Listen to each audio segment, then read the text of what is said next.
It's Sunday morning, and every decent man and woman is listening to Test Miles with Nick Miles on FM News 101 KXL. Buckle in.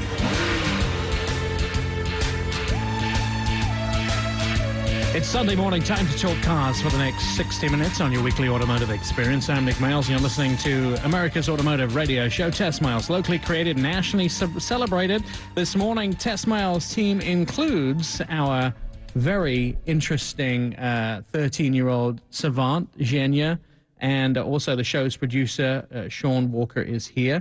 This week, I traveled to Iceland to test drive the brand new Land Rover Discovery Sport in one of the world's harshest conditions area, that is Iceland. And also, we'll get a sneak peek inside the Portland International Auto Show, as director of the show, Jeff Fishback, is here. He joins us in studio.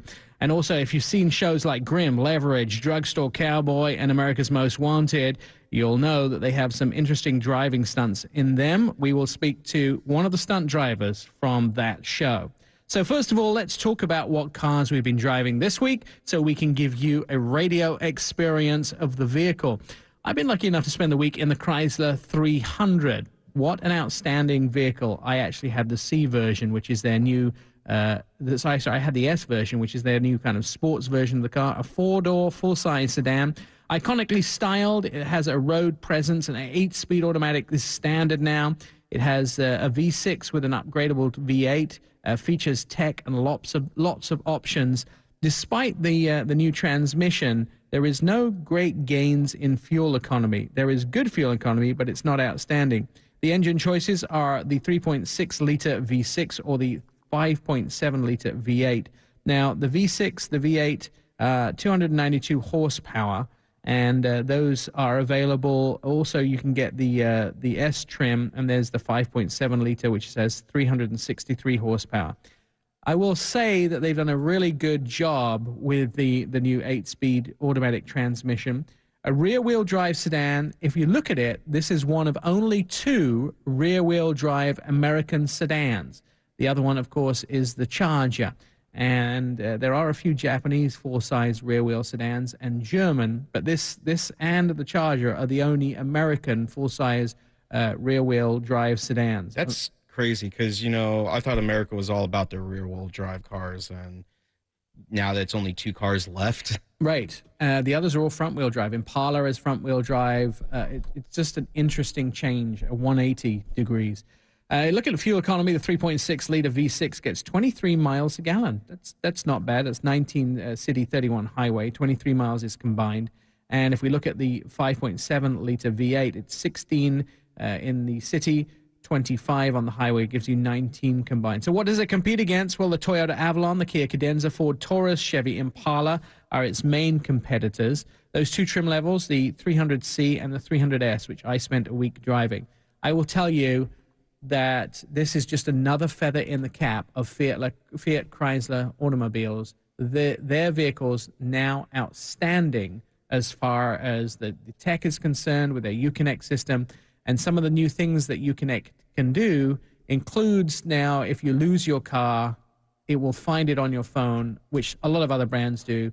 But not only that, it will direct you via a map to find your car. So if you've lost it in a baseball match, a football match, a basketball match, basketball more likely in Portland, and you can't find where you parked your car, it will give you directions to it. It can do a lot of the other things like unlock the car via the Uconnect system, and all those things give you a vehicle health report. Also this week, been inside the brand new Mazda CX-9 4-door, 7-seater SUV. Very nice interior, a very sensible vibe with a third row. Good on the crash test scores, a stiff ride, but not great on the crash test scores. V6, a 3.7-liter, 273 horsepower, 6-speed automatic, and it does have that manual shift control. You can get it in either front wheel or all-wheel drive, 19 miles a gallon combined.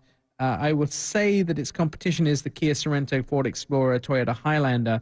I'm going to give it a 9 out of 10 as far as score is concerned. But it does come in 3 different trim levels and starts at just under $30,000. And this CX-9 from Mazda has been an absolute home run for them. Really good car and one of my choices of the best vehicles with a third row. I've been driving the 2015 Mazda 3. This was one of the runner-ups last year for Car of the Year. Did eventually lose out to the Corvette Stingray, but it's a fantastic vehicle. A lot of tech in the vehicle. There's their interface system, which they try to allow people not to, or visually not take their eyes off the road. So they have a little screen that comes up with heads-up display. No, it's like a flip-up. It's a flip-up versus piece a lot glass, of them. right? Yeah, it's a flip-up screen where it comes up out of the dash, where most of them project on the windshield. But with this one, it helps prevent with ultraviolet or UV lenses, and so right. So if you wear blue blockers, you weren't able to see the HUD display. Basically, right? The only thing, like, my problem is I sit a little higher in the car, so sometimes I get a little cut out on it. I wish it was on the screen, but I still love this system. The navigation, also, there's only 7 things on the screen, so basically you can't go through. And right, so this is the infotainment screen, and Mazda did some research to learn that if you put more than 7 things on the screen, it's distracting. So they put a minimum of 7 things up at any one time, right? Yes. It's a fun car, great drive. I mean, the one I had 185 horsepower, the 2.4 liter Skyactiv engine. Oh, excuse me, 2.5 liter. And it's a great drive, 6-speed manual, which I'm so impressed that they have 6-speed, because most cars now are going to automatics. But this car is a great car. Style's great. The paint is the best thing, because they changed their gun, or made a gun so the flakes came on there and laid differently, so it looks like it's in motion. I wish it came in an orange, because I think with that paint job and a deep orange, that car would be great. I can't really find anything wrong with the car. I was getting almost 35 miles to the gallon with it. Fun to drive. The only thing, like, I really wish they had is they come out with a Speed 3 and actually bring back the rotary engine for it. Yeah, I don't think that's going to happen. There's rumor, though, that it won't be in a 3, though. There is rumor that they're bringing back the rotary engine. Right. I'm not saying for a Mazda 3. I'm saying for a Speed 3. Right. A couple months ago, the CEO of Mazda said he's not going to continue with the RX series. Right, and there'll be something completely new. We've seen some of their concepts, which suggest that there will be something that looks a similar shape and size, but it won't be. And they just can't make that engine work. It's really hard. They just can't make it work. Well, they can't get fuel economy out of that engine. It's not that they can't get it to work. It's just fuel economy out of it. But fuel economy is an important part of the 3-pronged attack. It's power, fuel economy, and durability. Right? It's accurate, because they just announced that they're going to be done with manual gearboxes in 2016. Right, fuel economy. And one of the things with these is, because now the automatics are so technical, they can be better fuel economy. Yeah, but manuals are still fun to drive. Starting price for this Mazda 3 is $16,945, which I think is a steal. Okay, good. Jenya, what have you been driving? I have been driving the Jaguar XKRS. In your video game? Yes, I have been driving in my video game. Did you win your races? No. What? I didn't race in it. I just drove it around Colorado. Oh. It is such a great sounding car. Well, Jaguars are famous for their sound, especially the F-Type. They're also famous for having bad guys be in them. Oh, that's right. Yeah, if you're a villain, you should be driving a Jaguar. They had a whole ad on that.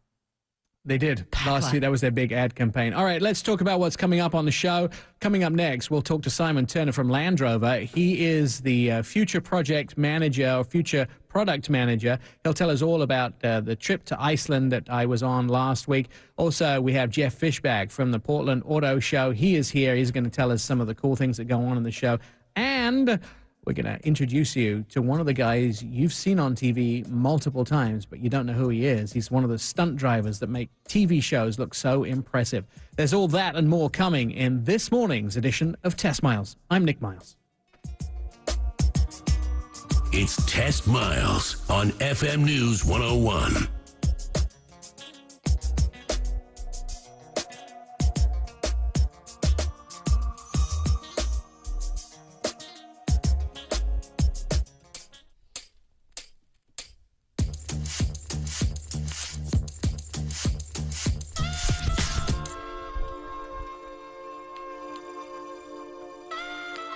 Test Miles, like NASCAR, but with one right turn. TestMiles.com. Welcome back to Test Miles. Get a good deal on tickets to this year's Portland International Auto Show. You can buy online the show February 5th through the 8th. Go to portlandautoshow.com and we'll be broadcasting live from the show with special guests on Sunday, February 8th, so come on down. Here's a fun fact you can impress your friends with. 75% of cars that Rolls-Royce has ever produced are still on the road. Now, if you have not heard of Land Rover, you must have been living under a rock for the last 67 years. Land Rover is a brand of the British car manufacturer Jaguar Land Rover, which specializes in four-wheel drive vehicles. The Land Rover was originally used and a name used by the Rover company for one specific model. Named simply the Land Rover, launched by Rover in 1948. Over the following years, it's developed a unique marquee encompassing a range of four-wheel drive models, which include the Defender, the Discovery, the Freelander, the Range Rover Sport, and the Range Rover Evoque. I spent last week in Iceland test driving the newest vehicle from the British automaker, the Land Rover Discovery Sport, a compact SUV with all the capability that we've come to expect from Land Rover. Along with me on the trip were two very important people, Stuart Gill, who's the British ambassador to Iceland, and the man who's responsible in part for planning future models of the car. Joining us on the phone is Simon Turner. Simon, have you managed to warm up since you were in Iceland? Yeah, it was a fun trip, though, Nick, as you well remember. But yes, got home, actually probably to colder weather, so I'm trying to warm up since I've come back. Oh, that's not so good, because it was pretty cold in Iceland. Simon, exactly. Simon, tell me a little bit about why we should care about the new Land Rover Discovery Sport. Well, it's a new product for Land Rover, as you've said. It is the first product in the important Discovery pillar of our model strategy. It follows on the heels of the Range Rover products that we've seen launched in the last few years. And as I said, the first of new products in the Discovery pillar. It is a compact SUV. It's contemporarily styled. It offers all of the off-road capability that you would expect of a Land Rover. But most importantly, two important factors. It is very competitively priced, and it offers up to 7 seats for families who have that need. So one of the most impressive parts of the trip was fording that river. Fast-moving water, lots of ice in it, fairly deep, about almost two feet deep. This Discovery Sport had no problem fording that river, and it's because it actually has a pretty good fording depth, doesn't it? Well, absolutely. And fording, of course, is part of the DNA of Land Rover products. We design all of our vehicles to be capable, and it has a 24-inch, or just short of 24 inches wading depth, which is, we believe, class-leading. Probably not something that the average consumer is going to use, but many of them will be comforted that it's got the capability if they ever needed to use it. The Land Rover lineup has really been missing something at this end until now. Well, absolutely, yes. As I mentioned before, you'll be aware, and your listeners will be aware, we spent the last several years renewing our Range Rover lineup. Got a very competitive product range at that end of the market now, but clearly we need to be moving into the more volume segments. Land Rover and the Discovery models and the family of vehicles will give us the ability to do that. So we needed a product that, again, was very capable, competitively priced and accessible to a broader range of people. So that's exactly really why we're entering into the Discovery segment and the compact segment a bit more aggressively than we have in the past. Now, astonishingly, it starts at just under $38,000, well-equipped. I managed to build one sort of, with the information I got, for around $45,000. I would be extremely happy with. But you have, you call it a 5+2. Explain to me what a 5+2 is. Yeah, so pretty unheard of in the compact segment is +2 seating. Compact SUV segment is +2 seating. So we believe we are the only premium brand at the moment which is actually offering +2 seats. And literally, the +2 seating is a usable third row that allows kids or teenagers, actually up to small adults, to ride in the back or access the third row area where the trunk would normally be. So we've been able to do that through a very smart packaging of the interior of the car, and that's underpinned by a very compact rear suspension design that also gives us the off-road capability we'd expect, but also the interior packaging that we need in order to package this third row. So we have a sliding second row which slides up to 6 inches to allow access to the third row, but also to optimize the leg room for passengers riding in the second and third rows. So again, 7 seats is pretty unusual in this segment. We think we've got a winner with this vehicle, in part related to the fact we have +2 seats, and we're offering a very competitive price. I was pretty astounded by the fact that when you start to look at the length of the vehicle, it's actually shorter than Audi's Q5, which is a direct competitor to this. But Audi only offers 5 seats, and you seem to have managed to really manage the interior spacing well in the vehicle. And on top of that, something that people know, but they often don't remember when we get sort of wowed by all the latest technology, is the fact that you have stadium seating in every single row of this vehicle, don't you?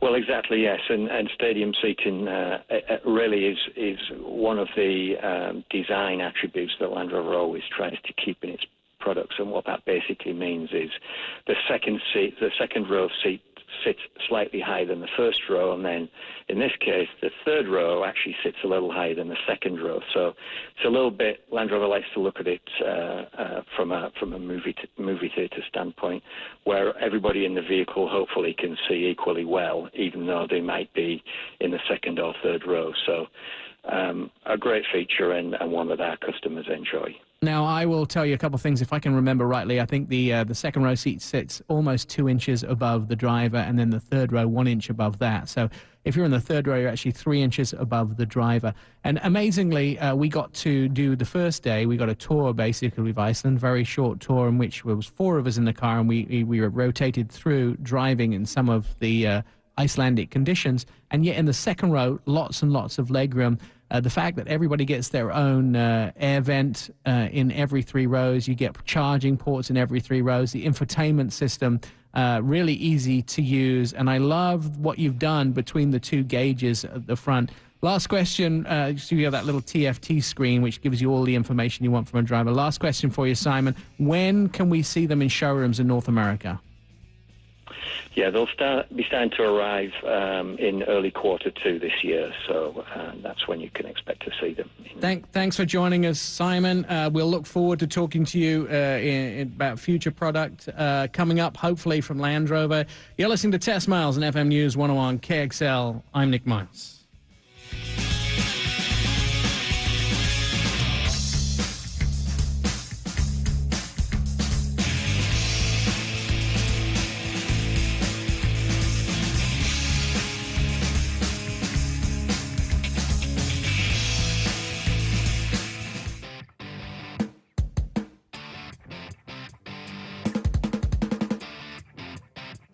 Favorite us, tweet us, friend us, love us, all at testmiles.com.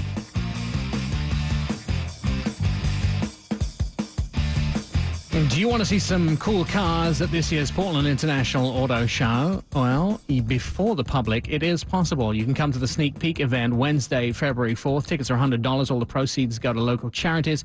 You can have food, drink, and access to one of the best family shows in America. Go to portlandautoshow.com for more information. We'll be broadcasting live from the show with special guests on Sunday, February 8th, so come on down. Welcome back to Test Miles. I'm Nick Miles. Here is a fun fact you can impress your friends with. There are more cars than people on the roads in Los Angeles, and the cars have better attitudes. Don't forget the family event that you will want to look forward to this year, of course, is the Portland International Auto Show. Jeff Fishback is here. He's the director of the show. And, Jeff, did you actually get any sleep in the last week? I'm going to say about 3 hours a night. 3 hours is probably better than a lot you have done a lot of years. I know that this is the time of year when your family actually forgets what you look like. Yeah, there's a cardboard cutout next to the refrigerator. Just in case they forget, the dog growls at you when you get home. How many cars are we going to see at this year's show? We're right at 566 cars right now. And the show starts February 5th, runs through the 8th. We talked about how you can get tickets. Tell me some of the exciting highlights. Well, an exciting highlight that I'm not sure anyone in this room actually knows yet, but we, for the very first time, are going to have a Bugatti Veyron at this year's show. $2.4 million worth of car. You heard it here first. Really? That's pretty impressive. Now, here's a car that you actually have to let warm up for 20 minutes before you can drive it away. It's not like the press the button and start and get in. If you warm that up for 20 minutes, doesn't it run out of gas? No, not quite. No, but you have to. If you don't warm up that V10 engine, you'll ruin it. Yes. In cold weather. Yeah. Is that going to be in the drive or the test drives? I would say no. But it will be on the main floor of the auto show, and we do have full-time security with that vehicle for sure. You do, and Just so to maybe keep me away from it. We hear about you, Sean. It's okay. Maybe we can sit in. Let's talk about the luxury loft, which is one of my favorite parts of the show. Dreams are free, Jeff. I can go up there and dream all I like. I will say test drives are free, but dreams are free too. What's going on with the luxury loft? Are we going to have it? Where is it going to be? What's going to be there? You know, the luxury segment has grown so big this year. We have two luxury lofts. We have one in the Portland Ballroom, which is the South Ballroom. We have one in the Oregon Ballroom, which is up north. And actually, in between those two, we have the Ginkgo Berry Hallway that will have Lamborghini, Bentley, and Rolls-Royce. Wow. So we can just draw. Will you have like napkins for people to wipe their chin on? Absolutely. And BMW really has a big display this year. They have quadrupled in size. One of the things we don't have to dream about is we can actually win a car at this year's show, right? Yes, very much. There's a 2015 Toyota Camry. The all redesigned Camry is going to be there front and center right at the MLK entrance. Now, let's talk about something that's important to this show. We've been working on it for a year. It's going to be displayed at the show. That is our Project Discovery. So a recap of that, if you haven't heard about it, we took a 2002 Land Rover Discovery. We gutted it, stripped it down, redid the engine. We built the inside out with the help of Mobile West to be all carbon fibered, luxury dog transportation, iPods, an Audison Italian sound system. Spent a huge amount of money on making that look good.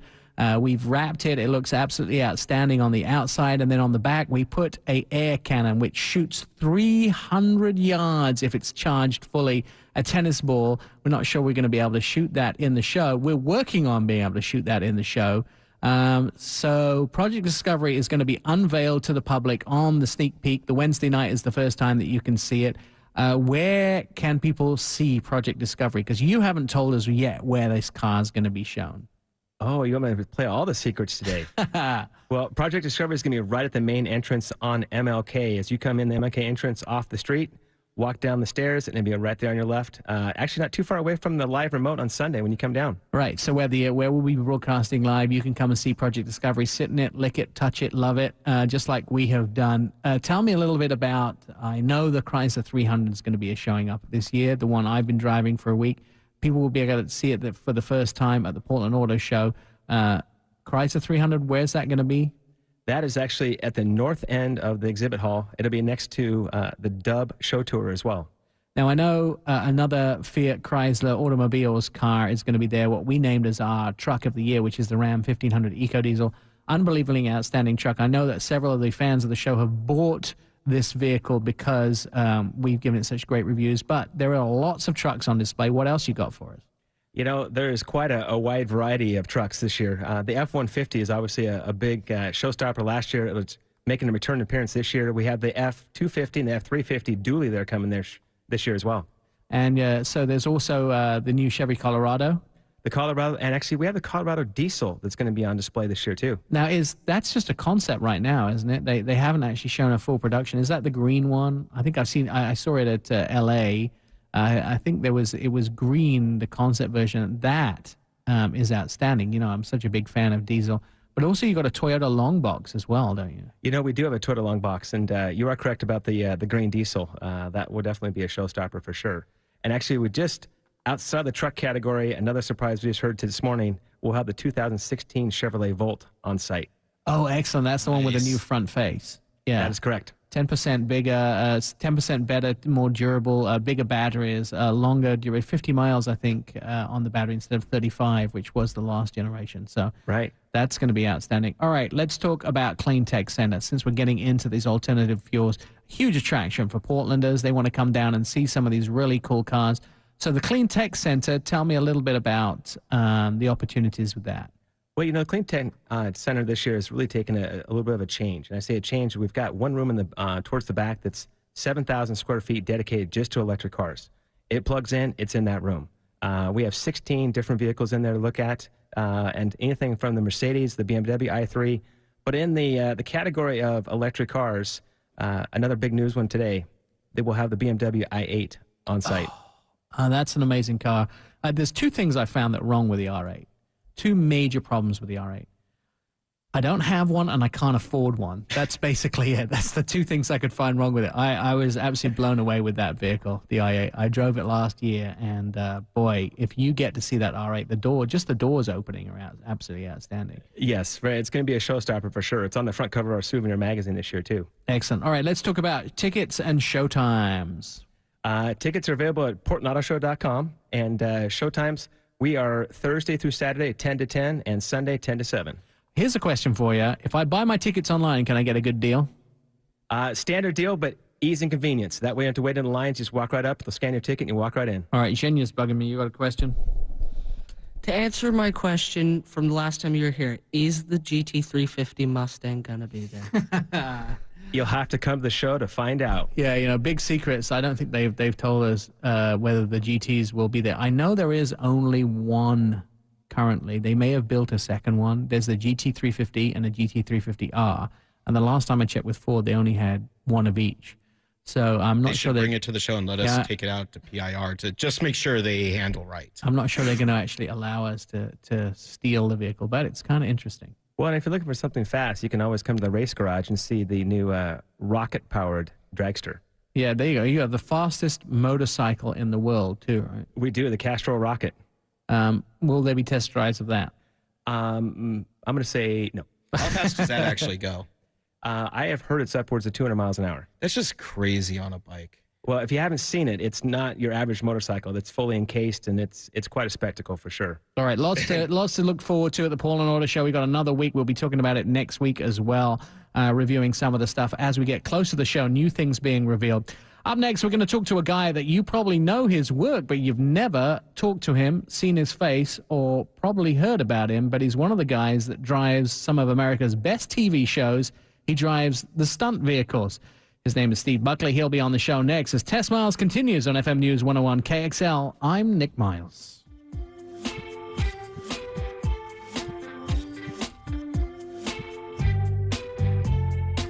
It's Test Miles on FM News 101.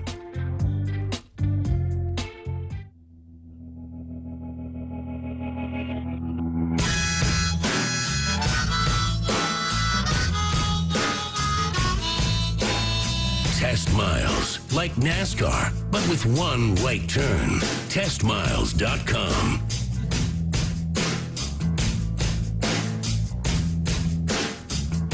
We'd like to keep you informed all week long, and we can do that by following us on Twitter at Test Miles. And you can also join us at the Paul and Auto Show, as we will be there talking about our made-over 2002 Land Rover Discovery, Project Discovery. We'll have the ultimate dog transportation. You'll be able to see it at the Paul and Auto Show starting February 5th.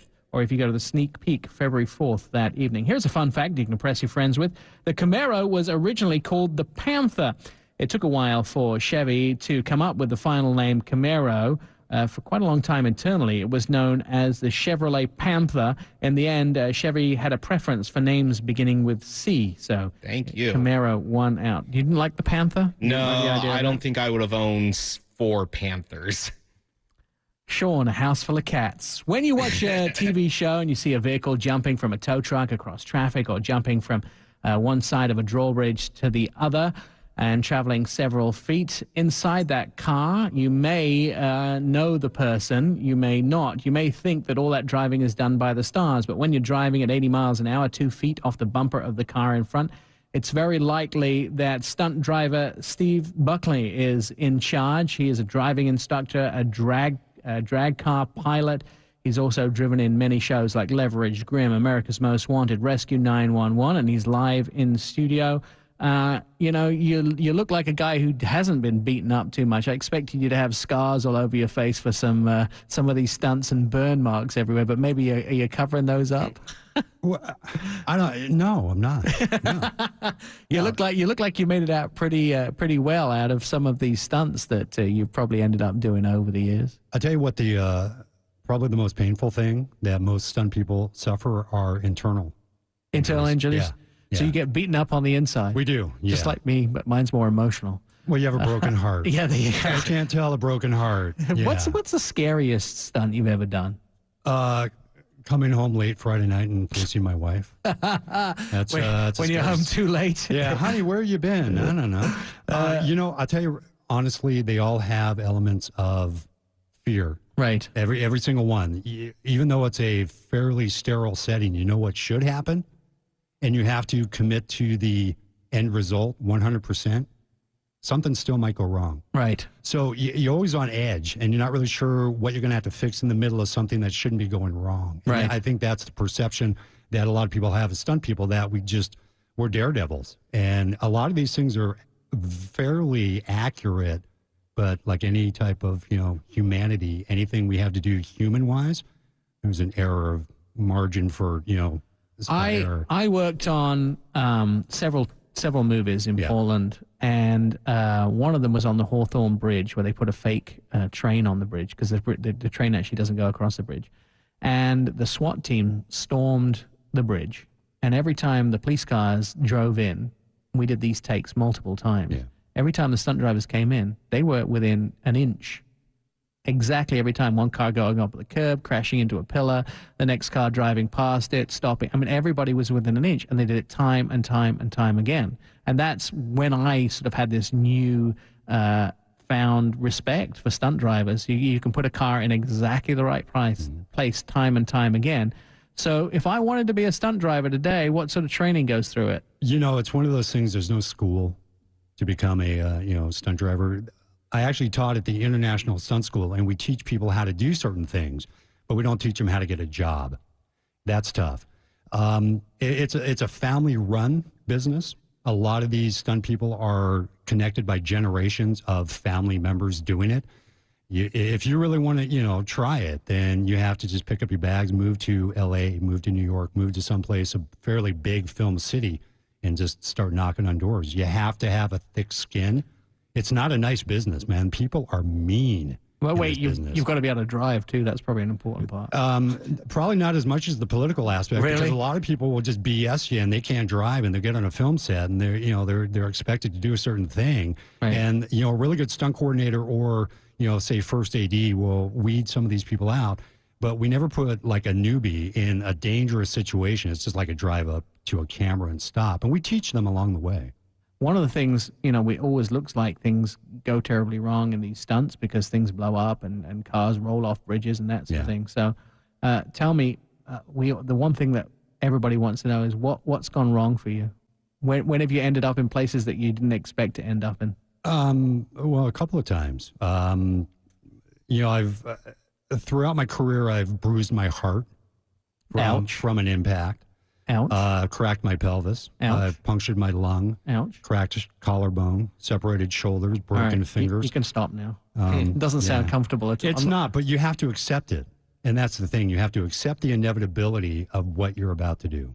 But it obviously has to be an amazing job because you're still doing it. So, man, I'm telling you, it's worth getting up for. Yeah, I envy you. Tell me some of the shows, some of the stunts we may have seen, like in shows you've done in Portland and that sort of thing. Well, I spent some time on the TV show Leverage and on and off the show Grimm, which is now in production. I've been spending a lot of time with Subaru doing a lot of the Japanese car commercials. They come over from Japan and film here, and I've been doing that for a while. So I haven't been on TV for a while, right. TV show-wise. But a lot of the stuff that you've done with the shows that we know, like Leverage and Grimm and that sort of thing. Dukes of Hazzard. Clearly, it's one of these things that you do for love, And I'm expecting that stunt driving, you're not raking in $50 million a year. It's probably one of those jobs like being on the radio where everyone thinks it's really super glamorous. But It can be. We're not getting super rich doing it. No, and the perception is we don't get paid what stars get paid. Right. We're paid to make them look good. Right. And they can go around boasting that they drove the car. Right. Yeah. What are we going to say? We don't care. We get paid. It's not a bad living. Right. It's really not. Like back in '94, I was about 20. I was on a TV show called McKenna for ABC. Right. Great show. It was only about $2,300 a week. 94. So you can make money, but but you've got to get the big ones. All right. If we want to find out more about you, do we just Google you? Yeah, you can Google me. Yeah, stalk me on the internet like everybody else does. My wife does it once a week. I have some interesting projects we want to talk about in the future with the guys from Elite Camera Car. I want to pull off a TV segment. Love those guys. Yeah, they're great guys. Great guys. My new best friends where we can do a stunt. But for now, that's the end of this week's show. You can find us on the interwebs at testmiles.com. Steve, thank you so much for coming in. I'm sure you're going to be a regular guest on the show. We're going to have lots of things to talk about. We will be on Twitter. If you want to listen to these shows, you can go to our website and hit the podcast button to find out more. And do find out more about Steve on the internet. For this week, we will be back next week with more information, but it's goodbye from the whole crew.